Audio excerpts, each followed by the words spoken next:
Bismillahirrahmanirrahim. Alhamdulillah, alhamdulillah, alhamdulillah, alhamdulillahi rabbil alamin. Wassalatu wassalamu ala ashrafil anbiya'i wal mursalin wa ala alihi wa sahbihi ajma'in. Rabbi shrah li sadri wa yassir li amri wahlul 'uqdatam min lisani yafqahu qawli. اللهم افتح علينا حكمتك وانشر علينا من خزائن رحمتك برحمتك يا أرحم الراحمين. السلام عليكم ورحمة الله تعالى وبركاته. Kita mulakan pertemuan kita pagi ini dengan sama-sama membaca Ummul Kitab Al-Fatihah. Bismillahirrahmanirrahim. Alhamdulillahi Rabbil Alamin. Ar-Rahmanirrahim. Maliki yaumiddin. Iyaka na'budu wa iyaka nasta'in. Ihdinas siratal mustaqim. Siratal ladzina an'amta alaihim ghairil maghdubi alaihim waladdallin. Amin amin ya rabbal alamin. Apa khabar semua pagi ni? Saya teruskan saja sebab kita rakam video live ni. Jadi kalau saya lambatkan nanti lambat pula. Sambil-sambil tu kita tunggu yang lain masuk. Mungkin rakan yang dah masuk tu tolong share. Apa khabar? Mudah-mudahan sihat sejahtera, sentiasa dalam perlindungan Allah Subhanahu Wa Taala. Kita bertemu pada hari yang berbahagia ini. Saya nak tengok komen dalam saya lambatkan nanti lambat pula. Maaf dia handphone dia lambat ini pula suaranya. Elvira ada, kita ada siapa lagi ni, ada 2-3 orang. Okey, hari ni 22 Oktober dah nampaknya masa terus berlalu. Tinggal 2 bulan saja lagi berakhirlah tahun 2020. Dulu-dulu masa bonda dengar wawasan 2020, kita rasa lama sangat 2020 tu. Rupanya kita bila berada pada tahun 2020 dan kita melaluinya tanpa kita sedari, walaupun sebenarnya pada tahun inilah yang kita banyak sangat kita melalui ujian dan pengalaman yang mahal bagi kita bila kita berdepan dengan coronavirus, COVID-19, berdepan dengan PKP, PKPB, PKPP dan macam-macam lagi dugaan, dan kita melihat bagaimana persekitaran kita yang bergejolak dengan macam-macam cubaan dan ujian daripada Allah Subhanahu Wa Taala. Seandainya kita sebagai seorang yang beriman pada Allah, pasti menerima segala ketentuan Allah Subhanahu Wa Taala. Itu adalah pemberian Allah, anugerah Allah yang kita tidak tahu sebenarnya apa yang ada di sebaliknya. Sebagai seorang hamba Allah yang beriman kepada Allah Subhanahu Wa Taala, kita terus yakin dan percaya bahawa Allah Subhanahu Wa Taala adalah pemberi kepada pemilik kepada kita, berkuasa kepada kita secara keseluruhannya. Okey, kita ada Elvira, ada Wardi, ada Hani Syami, rindulah dengan Kamisa. Semua yang selalu ada, nampaknya ada hari ini. Mungkin ada 2-3 orang lagi yang selalu timbul, selalu ada di dalam ni. Macam benda katalah, meskipun tidak ramai tapi saya perasan ada pengikut tegar lah untuk untuk tadabbur kita. Mudah-mudahan Allah memberi hidayah, mudah-mudahan Allah mempertemukan kita di syurga Allah Subhanahu wa taala. Kita doa sama-sama, kita saling ingat mengingat, saling cari mencari di syurga nanti. Seandainya ada di antara anda ataupun doa kita lah ke semua berada di syurga. Kalau tak jumpa bonda, tolonglah cari. Begitu juga yang lain-lain ya. Kerana kita bertemu di dunia ini dengan meskipun tidak bertemu muka, tetapi kita sering bertemu secara online, secara dalam talian begini dengan niat dan harapan mudah-mudahan kita dirahmati Allah Subhanahu wa taala. Okey. Saya nak pin apa, Kamisah cakap ni agak panjang sikit. Waalaikumsalam warahmatullahi wabarakatuh, Kamisah ya. Okey. Beri salam juga kepada sahabat-sahabat syurga yang lain ya. Terima kasih. Kita ada Mila Jamila, kita ada Nur Laili. Terima kasih yang sudi bersama. Waalaikumsalam semua yang beri salam. Beri salam itu satu ucapan sejahtera, satu doa. Bila kita beri salam, bila kita menyampaikan ucapan salam, maka kita mendoakan sejahtera ke semuanya dan kita jawab supaya kita juga mendoakan kepada yang beri salam itu diberi kesejahteraan oleh Allah Subhanahu wa taala. Dan kita kena faham kesejahteraan itu ialah sejahtera dunia dan akhirat. Maksudnya kita bahagia di dunia dan bahagia di akhirat. Itulah yang kita minta dan itulah yang kita sentiasa doakan dalam kehidupan kita. Okey, saya terus saja kepada tadabbur kita. Nampak lambat sikit tadabbur kita ni jalan. Jadi saya terus saja. Kita sudah sampai kepada ayat ke berapa Ayat ke-44. Yang lepas kita berbicara hari Selasa yang lalu, kita berbicara tentang solat, di mana solat itu kita tidak dibenarkan untuk melakukan solat ketika mabuk. Dan bonda cuba kaitkan bukan hanya mabuk dengan meminum khamar dan sebagainya, tetapi adanya gangguan-gangguan lain yang menyebabkan kita tidak khusyuk juga, sepatutnya kita tinggalkan apabila dunia kita memisahkan diri kita daripada dunia biasa setelah kita menghadap Allah Subhanahu wa taala.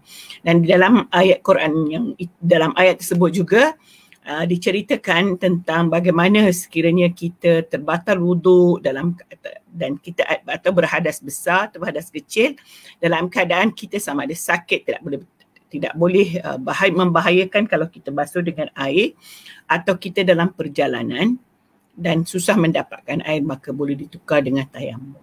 Sebenarnya saya nak ringkaskan begini sahaja. Solat itu tidak ada masa yang dibenarkan tidak dilakukan. Tidak ada masa, tidak maksudnya keadaan apapun, solat itu sentiasa wajib. Sakit, solat itu wajib juga kita lakukan. Tak boleh berdiri, duduk. Tidak boleh duduk, baring. Dalam keadaan apa sahaja, semua kita kena lakukan.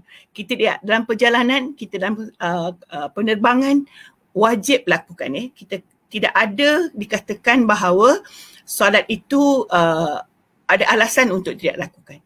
Tetapi rukhsah ataupun keringanan yang Allah beri ialah kalau dalam musafir ataupun ada sebab-sebab tertentu, contohnya sakit, kita boleh jamak. Dan kalau dalam perjalanan lebih 2 marhalah, kita boleh jamak dan qasar.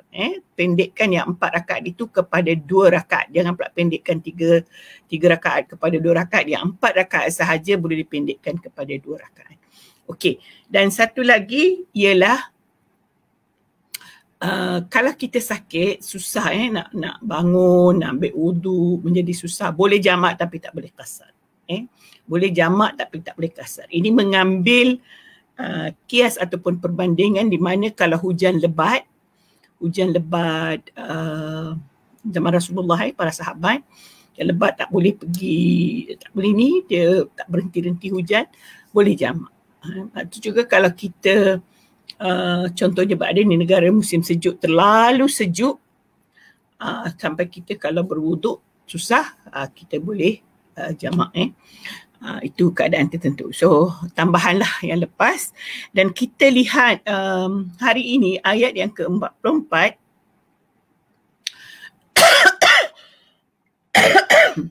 Awal-awal nampaknya batuk. Bismillahirrahmanirrahim. Kita lihat ayat ke-44. A'udzubillahi minasyaitanirrajim. Alam tara ilal ladzina utu nasiban minal kitab yashtaruna ad-dalalata wa yuriduna an tadillu as-sabil. Okay. Alam tara, tidakkah mereka melihat alam tara, tidakkah engkau ya Muhammad melihat alam tara, maksudnya dia tanya kepada Muhammad, tidakkah engkau melihat wahai Muhammad orang yang telah diberikan sebahagian dari kitab, maksudnya mereka telah utu nasiban minal kitabi, telah diturunkan kitab, diturunkan syariat, diturunkan panduan. Yashtaruna ad-dalalata, mereka masih lagi dalam kesesatan. Allah gunakan perkataan yashtarun. Yashtarun tu maknanya daripada kalimah ishtara, iaitu membeli. Mereka lebih pilih untuk kesat, itu maksudnya. Kalau sebab kita kalau membeli, kita memilih kan. Kita pilih, oh saya nak beli ini, saya nak ni. Kalau beli online sekarang, oh tengok tarik handphone tu, oh cantik yang ni, kita pilih dan kita beli. Sebab itulah Allah gunakan perkataan yashtaruna ad-dalalata. Kita pilih, maksudnya mereka memilih kesesatan, wa yuriduna, dan mereka mahu. Mereka pilih dan mereka mahu, mereka lebih memilih untuk antadillus sabil, untuk memilih jalan kesesatan. Jadi yashtaruna ad-dalalata, dia serahkan ataupun dia tinggalkan petunjuk Allah di dalam kitab dan dia ambil, sebab itu gunakan yashtarun. Kalau kita menjual beli, kita bertukar kan. Kita hulur duit, kita ambil barang, betul tak? Tukar. Dulu-dulu pun orang selalu bertukar. Kalau dia ada padi, dia bagi dia bagi padi, kemudian dia ambil pakaian. Itu juga menggunakan perkataan ishtara, jual beli, pertukaran. Jadi kalau mereka ni pula, mereka diturunkan kitab, mereka diturunkan petunjuk. Orang Yahudi diturunkan Taurat, Zabur, mereka tak ikut. Dia buang kitab itu, buang maksudnya tinggalkan, dia ambil juga yang sesat. Itu Allah gunakan perkataan yashtaruna ad-dalalah. Mereka lebih pilih sesat, wa yuriduna, dan mereka mahu antadillu, untuk sesat, jalan kesesatan. Jadi bila Allah terangkan kepada Nabi Muhammad begitu, dia maknanya kita kena baca. Bila Allah Subhanahu wa taala menurunkan Al-Quran kepada Nabi Muhammad sebagai petunjuk kepada kita semua, dan kita tidak pilih atau kita tinggalkan apa yang Allah sebut dalam Al-Quran dan kita pilih yang lain, seolahnya kita menggadaikan ataupun meninggalkan apa yang ada Al-Quran dan kita ambil yang sesat. Kalau dalam Al-Quran kata aqimus salah, tunaikan solat, tetapi kita cuai melakukannya, maka kita pilih sesat namanya. Kalau di dalam Al-Quran menyuruh kita bersabar, tetapi kita tidak sabar, maknanya kita meninggalkan apa yang Allah perintahkan. Allah kata wa atuz zakah, keluarkan zakat, tetapi kita tidak keluarkan zakat, kita cuai.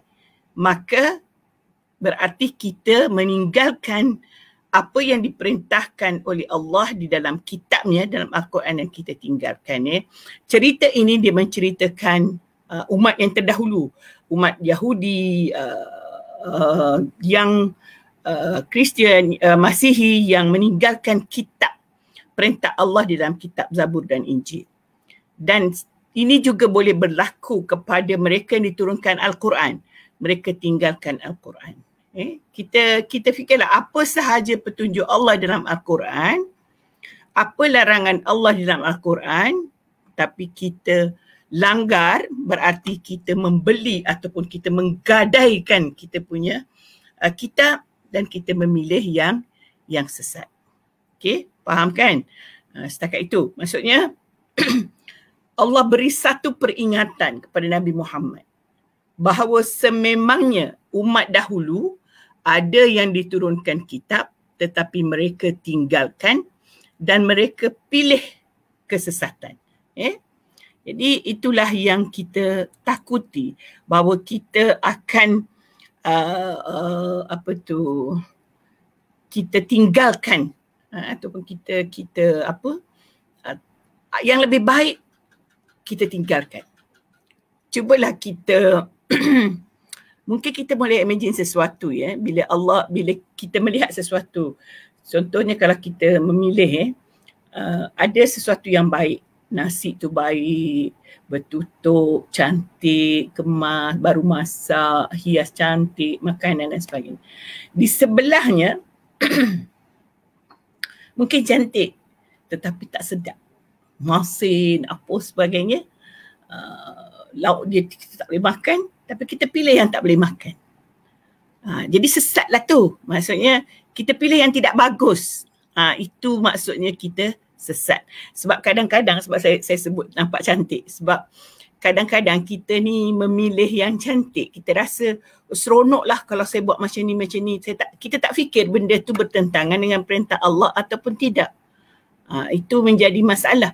Jadi di dalam hidup kita kadang-kadang ada yang kita, persepsi kita dia bagus, tetapi sebenarnya tidak bagus kerana dia bertentangan kehendak Allah. Sebab itu kita perlu pilih dengan betul. Kita pilih dengan betul. Kadang-kadang saya nak beri contoh lah. Kita mungkin suka setiap kali bonda masuk tadabbur mesti cerita pasal gosip. Tak apalah saya nak ulang banyak kali. Kita ada satu kumpulan. Kumpulan ini dia banyak keluarkan kata-kata motivasi, nasihat untuk kita lakukan kebaikan. Satu kumpulan sini duduk bergosip. Kita rasa bergosip tu lagi seronok kan? Kita dengar macam-macam, kita dengar cerita artis itu, ahli politik itu, ahli ini. Kita pun masuk kat situ. Kita bercakap. Tumpang dia punya ni. Tumpang tu kalau mengumpat tu tak boleh tumpang. Bila tumpang tu kita berdosa. Maknanya kita sudah memilih daripada yang baik kepada yang tidak baik. Saya nak buat contoh tepat lagi sekarang ni. Sekarang ni kan banyak online atas talian ni. Ada majlis ilmu. Ada juga tak tahu nak cerita dalam Facebook tu ada juga macam video YouTube yang macam-macam kutuk orang itu, kutuk orang ini. Kita nak masuk yang mana sebenarnya? Kita khusyuk dengar yang mana? Khusyuk dengar ilmu ke? Khusyuk dengar orang yang mengutuk orang? Itu. Jadi kalau kita memilih yang tidak betul, berarti kita meninggalkan yang betul, kita pilih yang sesat. Itu Facebook Grup WhatsApp pula saya nak cerita. Dalam grup WhatsApp tu, ada satu grup ni, dia suka share benda-benda yang memberi ilmu, memberikan maklumat. Tak semestinya dia sama ada ilmu fardu ain ataupun maklumat apa-apalah. Hatta maklumat tak ada air pun apa semua. Tak kira lah, yang penting maklumat memberi manfaat. Satu lagi kumpulan, bila kita masuk je kat situ, kita rasa dia cerita orang tu gini, orang tu gini, orang tu gini. Gosip itu, artis itu, gosip tentang politik itu, politik ini. Macam best pula. Kita pula kalau termasuk kat situ, macam hiburan yang memuaskan hati. Kita pilih yang itu daripada memilih kumpulan yang baik-baik. Itu sebabnya di dalam hidup kita ini ada pilihan. Bagaimana cara kita memilih? Kita kembali kepada ayat. Kita pilih Al-Quran. Al-Quran suruh kita buat yang baik-baik yang diperintahkan oleh Allah. Kita tinggalkan yang Allah larang. Jadi hati-hati bila saya cuba kaitkan apa yang kita baca dalam tadabbur kita dengan apa yang berlaku sekarang ini. Jangan nanti kata, ustazah ni, bonda ni cerita Quran ni lain. Cerita bonda ni lain. Sebenarnya maksudnya sama.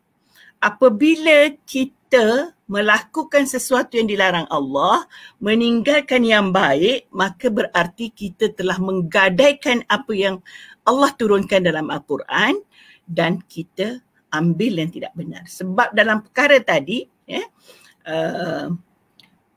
di dalam menuntut ilmu, perintah Allah. Bergosip, larangan Allah. Nak pilih mana? Pilih gosip ke pilih ilmu? Jadi mudah-mudahan kita yang mencari ilmu ini dirahmati oleh Allah Subhanahu Wa Taala. Selepas ini kita tolong pilihlah apa-apa rancangan, apa-apa kebaikan untuk kita ketahui yang sesuai untuk kita ikuti. Okey, siapa beri salam ni? Mazza Adri. Waalaikumsalam. Okey, cuba kita lihat ayat yang ke-45. Sebab kita tu kadang-kadang tak sedar kenapa kita ni boleh terjebak di dalam perkara-perkara yang dilarang oleh Allah. Kita baca ayat ini. Wallahu a'lamu bi'a'da. Wallahu a'lamu bi'a'da. Kenapa hari ni saya sebut dal menjadi dot semua? Wallahu a'lamu bi'a'daikum wa kafa billahi waliya wa kafa billahi nasira. Cuba lihat ini yang saya berikan tajuk pertemuan kita pada hari ini, iaitu bahawa Allah itu maha mengetahui. Allah itu tahu semua sebenarnya. Tahu hati kita, tahu apa yang kita takut, apa yang kita harap, apa yang kita doa, apa yang kita kehendaki. Sebab itu Allah kata, wallahu a'lamu bi'a'daikum, dengan musuh-musuh kamu. Allah tahu siapa musuh kamu. Kita kadang-kadang tak tahu siapa musuh kita. Kita ingat dia kawan, rupanya musuh. Kadang-kadang kita ingat dia orang yang terbaik untuk kita cerita, rupanya musuh kita. Kan? Dia kata, wallahu a'lamu bi'a'daikum wa kafa billahi waliya. Sebab itu kita selalu risau, takut. Dia wa kafa billah, tetapi Allah katakan, cukuplah Allah sebagai pengawal. Allah lah yang mengawal kita, Allah lah yang melindungi kita, dan cukuplah Allah sebagai penolong. Bil wa kafa maksudnya cukup sempurna. Allah itu melindungi kita. Wa kafa billahi nasira, dan cukuplah Allah itu sebagai pembantu kita. Jadi saya nak pergi kepada ayat ini agak panjang sedikit walaupun ayatnya pendek, sebab ini adalah perkara yang berlaku hari-hari untuk kita. Kita ni selalu risau, betul tak? Takut nanti kalau saya buat macam ni, orang ni kata apa? Kalau saya buat macam ni, orang marah saya. Kalau macam ni, gini, begini. Allah kata jangan takut. Dia ada beza sahabat-sahabat sekalian, tuan-tuan dan puan-puan. Di antara takut dan berhati-hati. Kita berusaha, berhati-hati. Tetapi kita rasa perkara yang kita lakukan itu betul, kita kena lakukan, kita tidak perlu takut. Yang perlu kita lakukan ialah meminta, berdoa, mendekati Allah, berdoa supaya Allah melindungi kita. Sebab ini janji Allah di dalam ayat ini, wa kafa billahi waliya. Allah lah yang menolong kamu, Allah lah yang pantau kamu, dan Allah lah yang memberikan bantuan. Tapi bagaimana kita mendapatkan bantuan Allah? Bagaimana kita mendapatkan perlindungan Allah? Kita juga kena fokus yang kita buat itu atas perintah Allah. Kita kena fokus bahawa yang kita buat itulah yang diredai Allah. Macam cerita saya benda yang lepas lah.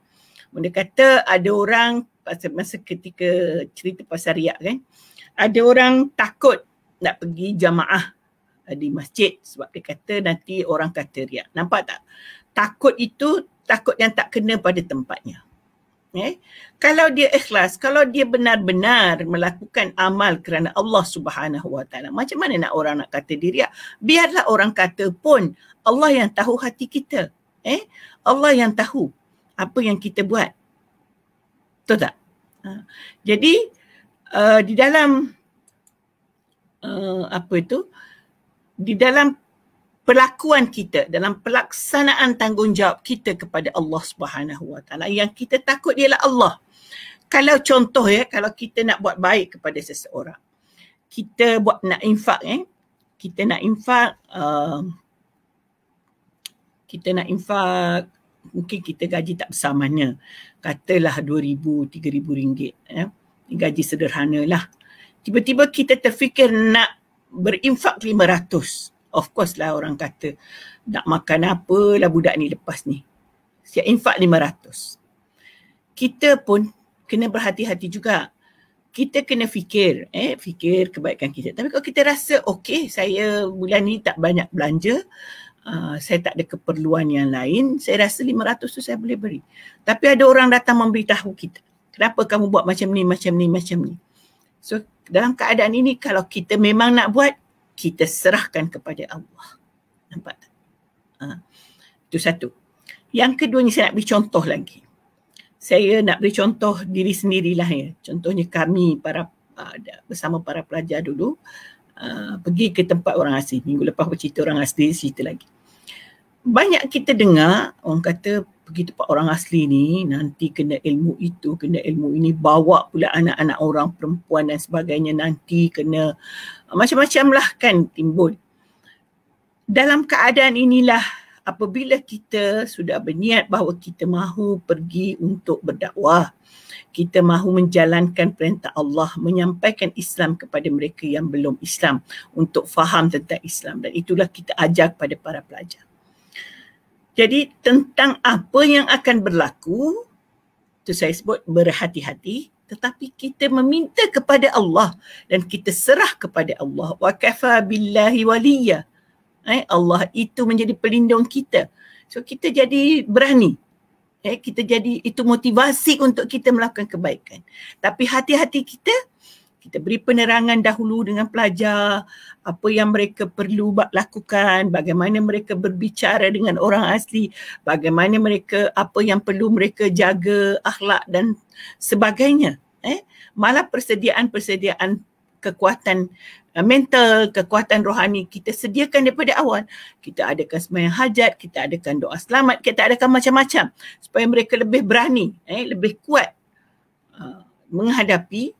Itu sebab saya fikir kita kena bezakan di antara takut dan hati-hati.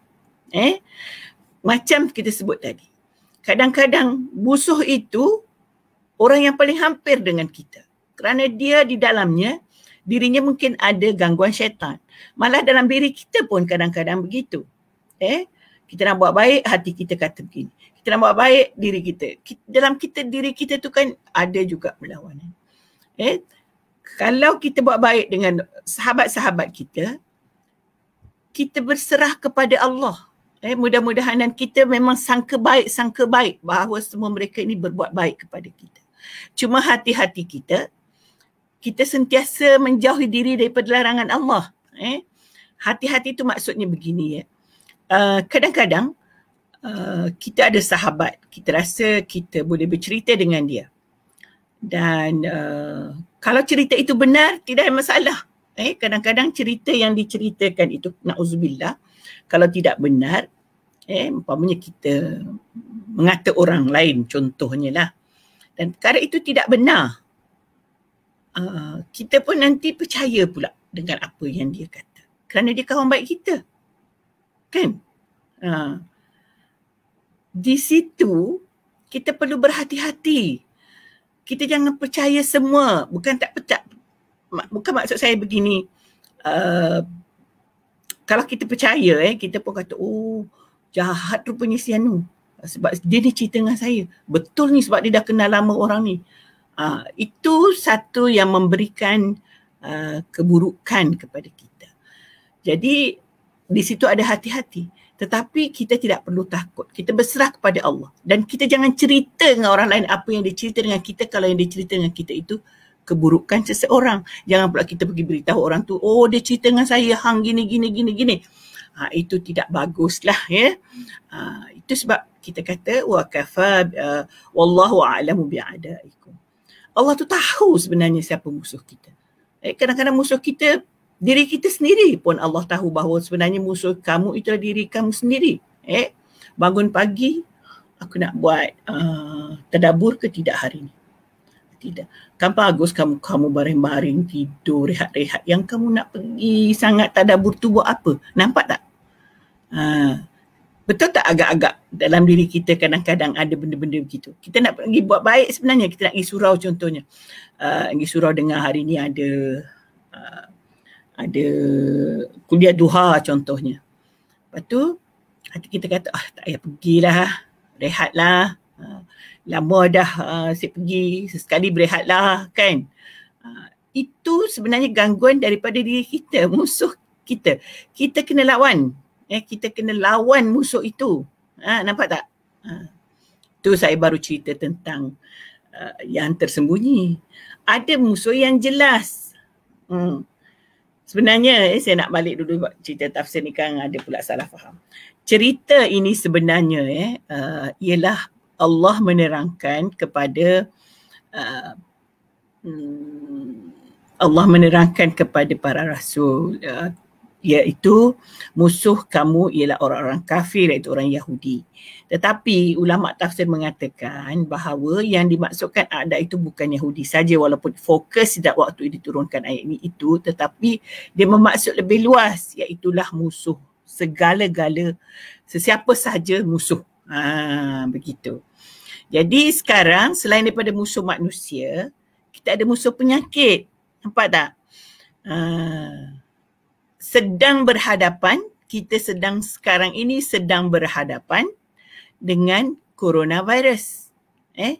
Kita sedang berhadapan dengan musuh ketat semua manusia di atas muka bumi ini. Kita sampai marah rasanya kalau ada orang bercerita tentang perkara lain. Tidak fokus untuk memerangi COVID-19 ini. Kerana sekarang ini sepatutnya kita perang benda tu dulu supaya dia berhenti. So Allah kata jangan takut. Tapi saya ulang sekali lagi, kita perlu berhati-hati. Kita perlu menjaga SOP. Walaupun kita kata kita jaga kita, Allah jaga kita. Kita jaga kita, Allah jaga kita. Kita jaga kita tak cukup. Mesti Allah jaga kita. Tulislah, kita jaga kita, Allah jaga kita. Betul tak? Bagaimanapun kita menjaga, Allah yang jaga kita. Begitulah. Dan sebab itu setiap kali sebenarnya tadabbur Bonda selitkan doa supaya kita sentiasa berdoa. Bukan selitkan doa, sentiasa ingatan supaya berdoa. Jadi hari ini Bonda mungkin kita selalu baca doa ini, tetapi kadang-kadang kita alpa. Jadi kita ingatlah mungkin semua biasa baca doa Bismillahirrahmanirrahim. A'udzu bikalimatillahi tammat min syarri ma khalaq. A'udzu bikalimatillahi tammati min syarri ma khalaq. Siapa yang boleh, dia punya ni ada keyboard Arab, tolong tulis A'udzu bikalimatillahi tammati min syarri ma khalaq. Kalau tak nanti Bonda tolong tulislah selepas ini. A'udzu bikalimatillahi tammati min syarri ma khalaq. Aku berlindung dengan kalimah-kalimah Allah yang sempurna, min syarri ma khalaq, daripada keburukan semua kejadian. Tak kiralah kejadian itu virus ke, manusia ke, syaitan ke, iblis ke, sihir ke. Sihir tu iblis, sebenarnya syaitan. Kita baca yang itu.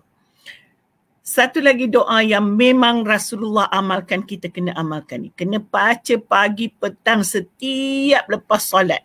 Yang tak hafal, tolong hafal. Saya rasa semua dah hafal. Cuma bonda sebut saja. Bismillahirrahmanirrahim. Allahumma inni a'udzu bika minal hammi wal hazan wal ajaz wal kasal wal bukhli wal jubun wa da'id dain, ataupun ada yang kita baca selalu wa qahrid dain wa ghalabatir rijal. Cuba kita lihat maknanya supaya kita baca dengan penuh perasaan, penuh fokus. Ya Allah, aku berlindung. Allahumma inni. Kalau kita jadi imam dan ramai makmum kita di belakang, kita bacalah Allahumma inna. Sebab imam berikan makna. Na'udzubika. Tapi kalau kita seorang, kita bacalah Allahumma inni a'udzubik. Ya Allah, aku berlindung kepadamu minal hammi wal hazan, daripada segala kesusahan dan kedukecitaan, wal ajaz, kelemahan, wal kasal, malas. Malas ini kita kena minta pada Allah supaya jangan kita jadi malas. Malas itu penyakit. Kita memang siapa-siapa saja boleh malas. Sebab itu kita minta lindung pada Allah. Wal kasal wal bukhli, dan bakhil. Lepas kita ada baca kita bakhil. Wal jubun, dan jadi penakut. Nak buat itu takut, nak buat ini takut. Wa qahrid dain, dan kita dicengkam oleh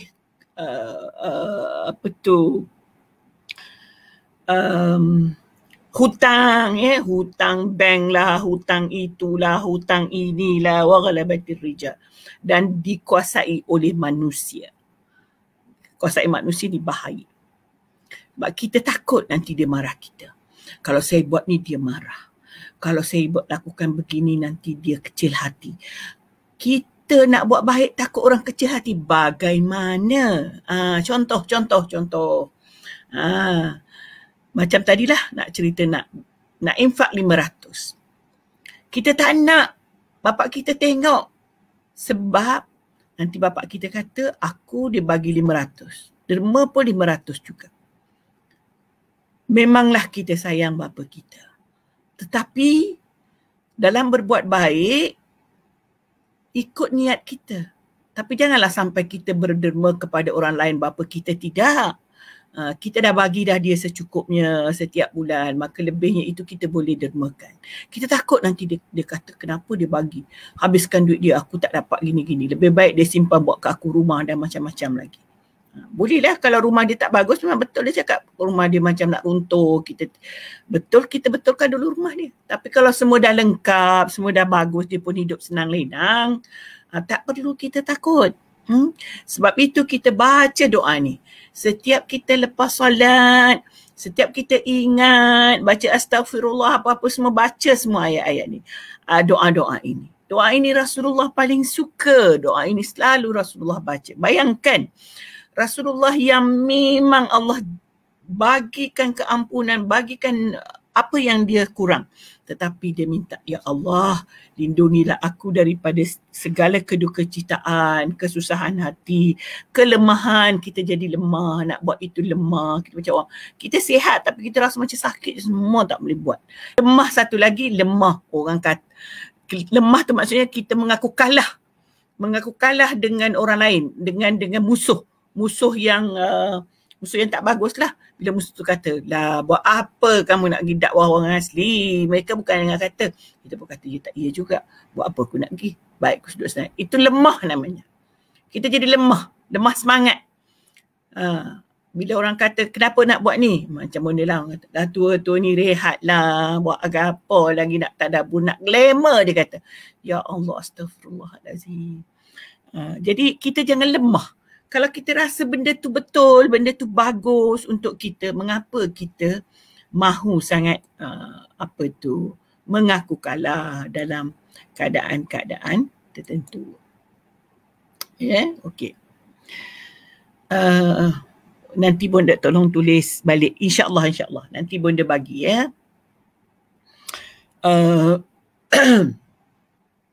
Kemudian kalau bonda lupa ingatkan ni. Benda ni, orang-orang macam ni kan, saya syukur kepada Allah apa yang Allah bagi, tapi ada masanya saya lupa, saya perlu diingatkan. Saya lupa. Okey, saya nak tengok sini apa. Tak nampak tu. Okey. Saya faham ada yang susah nak salin, nanti pun dia bagi. Dan ada yang dah hafal pun mungkin rakan-rakan tu sebab dia tak ada keyboard Jawi, jadi nak tulis tak ada. Nanti pun dia bagi yang ada baris siap. Okey. Kat mana pun dia tadi. Jadi kita ni kalau kita nak berani, kita nak jadi tidak terikat dengan mana-mana, sebab kita sebut tadi waghalabati rijal, dia sebenarnya maksudnya kita ni kadang-kadang menjadi terikat dengan pandangan orang lain. Kadang-kadang sahabat kita pun kita jadi takut. Kalau sahabat kita kata tak payah pergi, kita pergi juga, kita jadi dia dah larang aku pergi juga. Bukan maksudnya sekarang ni SOP kita tak perlu keluar kalau tak penting, itu betul lah, kita kena takut. Tetapi maksudnya dalam perkara-perkara yang lain, contohnya nanti dia kata buat apa dah pergi surau, ustazah tu cakap benda yang biasa-biasa je, baik ikut saya pergi gini. Pergi rumah si Polan, pergi tandang, banyak boleh makan itu, makan ini, suka-suka, seronok-seronok. Mana kita nak ikut? Kita ni selagi kita rasa kita terikat dengan pandangan dia, kita takut nak lakukan sesuatu yang terbaik, itu ada masalah. Jadi kita, bila kita, itu yang kita minta lindung daripada Allah. Satu lagi sifat malas tadi. Kita ni, malas tu memang selalu datang. Tak apalah kalau malas lipat kain. Lipat kain tu benda yang harus. Dan boleh menjadi sunat sekiranya kita untuk kebahagiaan kita, untuk keceriaan kita. Saya sebut lipat kain, pasal lipat kain separuh berhenti. Saya tak tahulah dia malas ke, dia lemah ke, dia apa ke. Saya rasa nantilah sambung lepas tadabur ni. Takut sebenarnya terlewat masa. Kemudian bakhil. Bakhil ni pun kita kena minta lindung pada Allah, sebab kadang-kadang kita ada barang yang kita boleh beri. Tapi kadang-kadang syaitan ni kacau tu. Katalah makanan, kita duk fikir pula, mereka suka ke tak suka? Tak payah bagilah, nanti mereka tak suka. Kita jadi bakhil kerana syaitan ajar kita. Kita belum tahu orang tu suka tak suka, kita baca dah kepala dia. Bagus kalau jiran-jiran saya ni bagus. Dia tanya, siapa nak ni? Saya ada pokok bunga kantan. Siapa nak benih bunga kantan? Betul juga dia beritahu macam tu. Jadi kita boleh kata, oh saya suka. Saya ada benih pokok pandan. Siapa nak? Saya nak tebang semua pokok pandan ni. Siapa nak pokok pandan? Kalau kita pergi bagi, nanti orang yang dah ada fikir pula, buat apa pula aku dapat pandan banyak kat rumah. Jadi mungkin ada di antara jiran kita yang tak ada. Sekarang group WhatsApp kan ada. Itu semua, jangan infak fikir duit saja. Jangan bakhil fikir masalah duit saja. Ada benda-benda lain pun kita kadang-kadang jadi bakhil. Mati pula pokok serai saya ni. Tiap-tiap hari dia minta. Ya Allah, baiklah kita berdoa, ya Allah gemukkanlah pokok serai saya ni supaya saya bersedekah selalu. Itu bakhil tu. Mati dah, dia bercerita. Mati dah pokok serai saya, dah saya ambil je tiap hari. Itulah pahala. Tak kerana itu mati. Itu kalau dia mati tu dugaan. Dia suruh kita tanam banyak lagi. Macam tu. Okey, banyak pula cerita saya. Sebenarnya cerita saya ni macam cerita biasa-biasa sahaja. Sebab tu saya kata kadang-kadang orang fikir kalau kita dengar tadabbur Bunda Siti ni, dia cakap biasa-biasa je. Tak ada apa pun. Berulang kali Bunda sebut. Bunda sebut yang biasa. Yang mungkin kita lupa, kita alpa. Mudah-mudahan kita, maksud Bunda, dirahmati Allah dan kita ingat untuk melakukan kebaikan. Okey, kita sambung sikit lagi. Walaupun masa tinggal sikit, kita sambung je. Ayat ke-46. Ayat ke-46. Minal ladzina hadu yuharrifuna al-kalima an mawadhi'ih. Dan di antara orang-orang Yahudi ada yang mengubah atau menukar ganti. Tadi kan dia cerita pasal Allah turunkan kitab kan.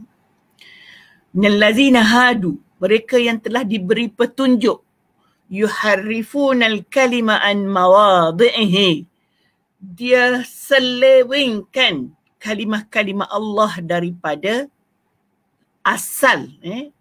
Allah kata selepas ini ada Nabi yang terakhir, Nabi Muhammad. Dia tutup cerita itu. Contoh, وَيَقُولُونَ سَمِعْنَا وَأَصَيْنَا وَاسْمَعْ غَيْرَ مُسْمَعْ. Dan mereka berkata sami'na. Mereka pun bila Taurat itu diturunkan pada mereka dari tempat atas, maka dia kata kami dengar. Ini Allah ceritakan kepada Nabi Muhammad apa yang berlaku kepada Yahudi. Bila Taurat diturunkan, dia kata kami dengar. Tetapi dalam hati mereka, sami'na wa asayna. Kami dengar dan kami tetap ingkar. Asayna, asiyah, maksiat. Ingkar. Tetap ingkar maksudnya tak mahu dengar. Dalam hati mereka lah. Kami tak akan turut perintah. Macam itulah. Mereka juga berkata, wasma' ghaira musma'. Tolong dengar Tuan, tidak diperdengarkan sesuatu yang buruk. Jadi dia kata, apa tu, bila dia disuruh dengar, dia macam tak dengar, begitulah kan. Kemudian, wara'ina layyam bi'alsinatihim. Dia kata, tujuan kata-kata mereka yang tersebut hanya memutar belitkan perkataan. Dia putar belitkan sami'na wa ata'na sami'na wa asayna, macam sama je kan. Kami dengar tapi kami terus tidak turut perintah. Kami wasma' dengarlah, ghaira musma' tapi tak dengar, wara'ina dan apa tu, mereka kata pula kami menjaga layyan bi alsinatihim, apa yang dia kata tu mereka tak niat ataupun mereka cela pula agama mereka. Bi wara'ina layyan bi alsinatihim wa ta'nan fid din. Mereka menuduh agama. Mereka katakan agama, saya berikan terjemahan dulu nanti benda terangkan ni. Walau annahum qalu sami'na wa ata'na wasma' wanzurna lakana khaira. Kalau mereka tu kata sami'na, kami dengar, wa ata'na dan kami taat, wasma' dan dengar, wanzurna dan lihatlah, lakana khairan lahum. Itu adalah lebih baik. Tadi dia kata sami'na wa asayna, kami dengar dan kami tak turut.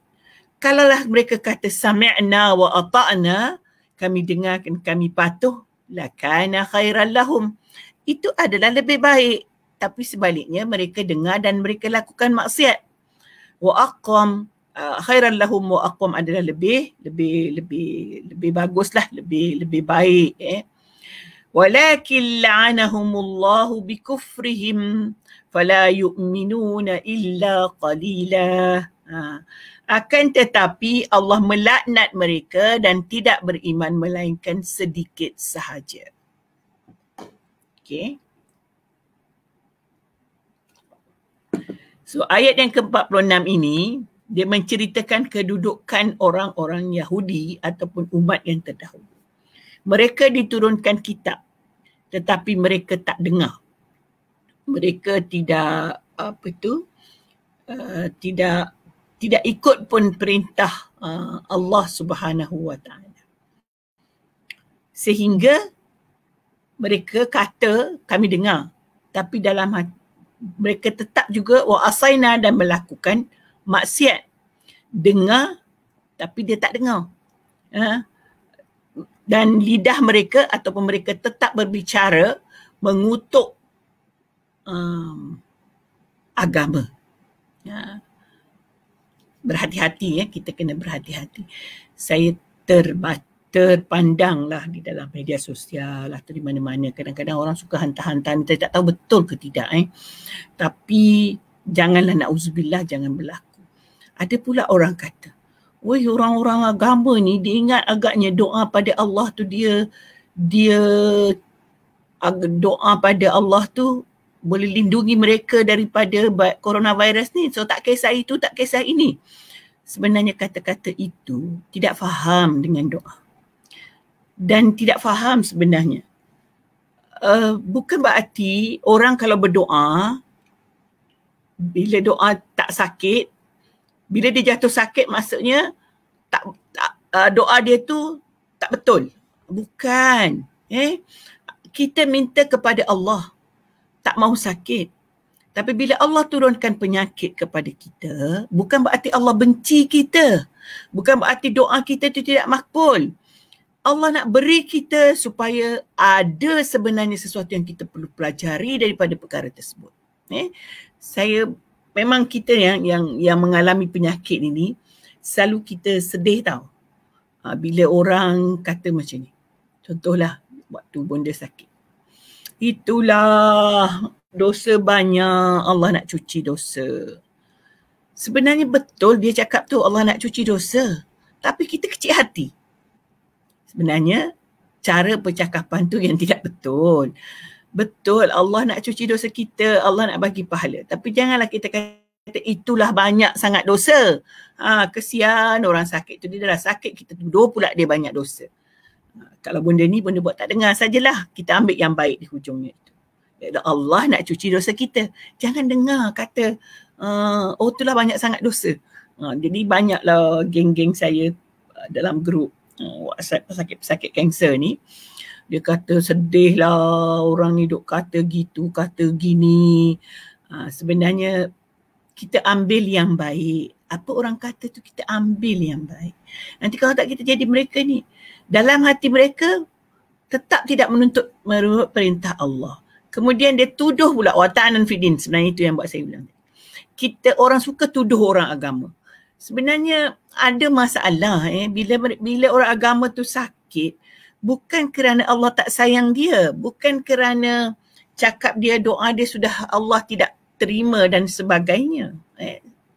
Saya rasa gelar pula lebay itu, lebay inilah. Saya macam rasa ya Allah, kenapa sampai macam tu sekali sebab itu kalau buka saja media sosial, tak kira lah WhatsApp ke apa, ada video-video yang menyakitkan tu, kita tutup cepatlah. Nanti kita kena jangkit pula macam tadi. Orang gosip, kita pun gosip. Dan Allah kata kalaulah mereka tak katalah sami'na wa asaina, tapi kata sami'na wa ata'na, wasma', dengarlah, wanzurna, dan lihatlah, lakana khairan lahum wa aqwam. Itu adalah lebih baik dan lebih lurus perjalanannya. Walakin la'anahumullah, tetapi Allah melaknati mereka bikufrihim, dan kekafiran mereka. Fala yu'minuna illa qalila, maka mereka tidak beriman melainkan sedikit. Okey, jadi setakat itu kita baca hari ini. Nanti kita sambung lagi esok ayat esok pula, hari Ahad, ayat yang ke-47. Dan sebelum kita berpisah ni, ada sesuatu yang benda nak tanya. Nak tanyalah, benda nak tanya, kalau saya buat 3 kali seminggu ni, agaknya terlalu kerap atau macam mana? Atau nak minta sekali seminggu, atau hari apa yang sesuai? Nanti vote lah nanti bagi tahu dalam mesej, bonda fikir-fikirkan. Kalau memang contohnya hari Ahad ataupun malam lebih baik daripada pagi, saya pilihlah mana yang buat. Saya pelik juga sebab sebelum ini viewersnya selalu beribu. Tapi 2-3 minggu kebelakangan ini dia agak menurun. Saya tidak tahu, mungkin kerana saya pernah bercuti, mungkin kerana ada sebab-sebab tertentu lah. Mungkin pendengar semua sibuk pada hari-hari waktu pagi. Sebenarnya saya boleh pilih 10.30 tu fokus kepada suri rumah atau mereka yang tidak bekerja. Walau bagaimanapun orang yang bekerja masih ada ruang, boleh ambil tengok rakaman dan sebagainya. Okey, kalau fikirkan dia malam adalah lebih baik, saya akan pilih malam. Satu lagi Bunda nak beritahu, 28 hari bulan dirasulkan malam 28 hari bulan 9 malam Bunda akan live khusus Maulidul Rasul. Nanti Bunda bagi poster lah, tapi sebelum itu bagi tahulah, boleh nanti kalau saya Bunda upkan poster, tolong viralkan ya, sebab saya nak buat khusus untuk Maulidul Rasul, lebih fokus kepada bagaimana Rasulullah membina kejayaan dengan penuh kesabaran. InsyaAllah kita lihat bagaimana mudah-mudahan kita semua mencontohi Rasulullah dari segi ketabahan, kesabarannya dan pelbagai lagi. Dan Bunda akan kaitkan apa yang ditulis oleh rakan-rakan Bunda dan Bunda sendiri dalam buku Relax lah. Bagaimana mereka berjuang untuk mencapai satu tahap yang baik untuk mendapatkan kejayaan. Mungkin 2-3 hari lagi saya Bunda akan upkan iklan ataupun poster. Bagaimanapun Bunda akan ulang lagi peringatkan bahawa Bunda akan live 28 hari bulan 9 malam. Dia bukan tadabbur, dia fokus kepada Maulidul Rasul. Okey. Jadi cukup setakat itu pertemuan kita. Kita memohon pada Allah Subhanahu Wa Taala supaya menguatkan kita, keazaman kita, semangat kita, menjauhkan kita daripada rasa takut, tetapi sentiasa berhati-hati dan berusaha untuk menjadi hamba Allah yang sentiasa dalam keredaan-Nya. Dan kita sama-sama membaca doa selamat ya. Mudah-mudahan kita diselamatkan oleh Allah Subhanahu Wa Taala. Bismillahirrahmanirrahim. Allahumma inna nas'aluka salamatan fid din wa afiatan fil jasadi wa ziyadatan fil ilmi wa barakatan fil rizqi wa taubatan qabla al-maut wa rahmatan indal maut wa maghfiratan ba'da al-maut. اللهم هون علينا في سكرات الموت والنجاة من النار والعفو عند الحساب. ربنا لا تزغ قلوبنا بعد إذ هديتنا وهب لنا من لدنك رحمة إنك أنت الوهاب. ربنا آتنا في الدنيا حسنة وفي الآخرة حسنة وقنا عذاب النار. بسم الله الرحمن الرحيم. بسم الله الرحمن الرحيم. والعصر إن الإنسان لفي خسر إلا الذين آمنوا وعملوا الصالحات وتواصوا بالحق وتواصوا